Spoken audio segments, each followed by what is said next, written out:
last week on Legally Kidnapped. Good evening.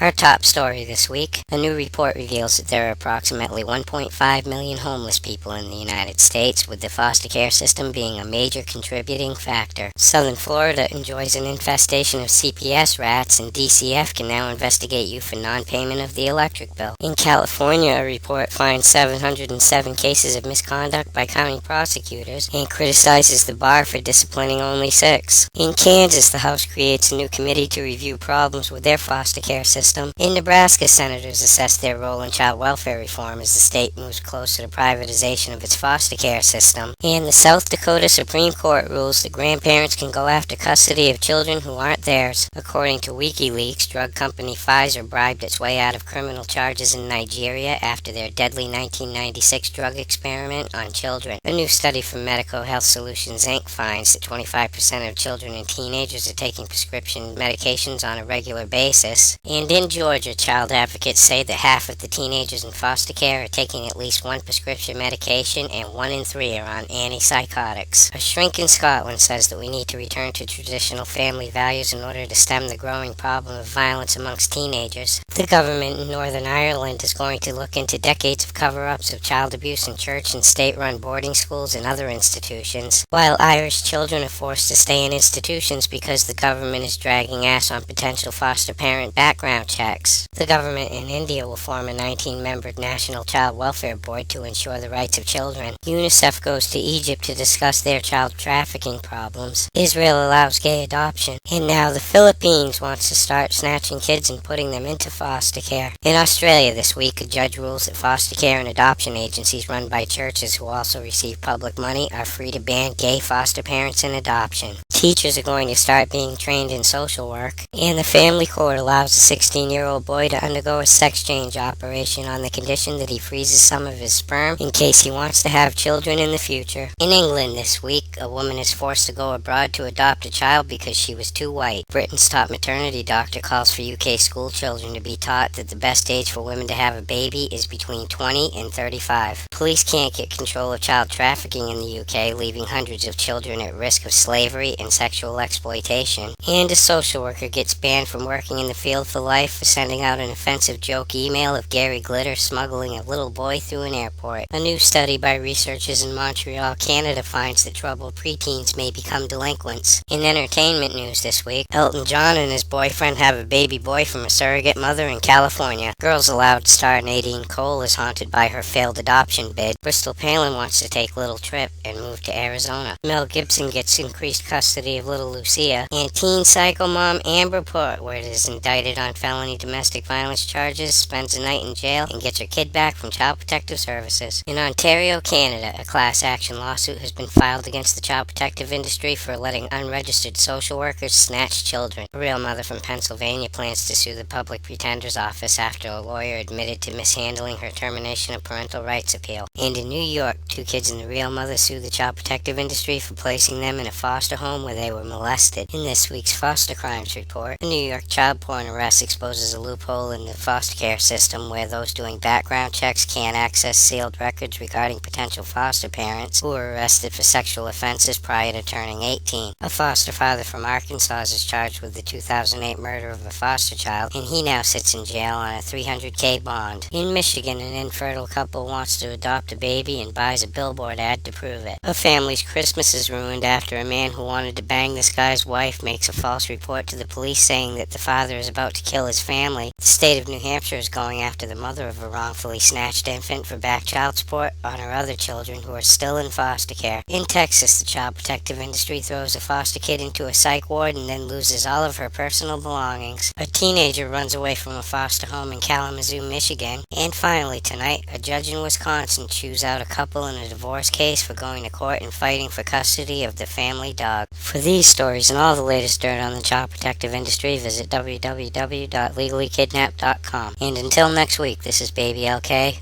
over and out.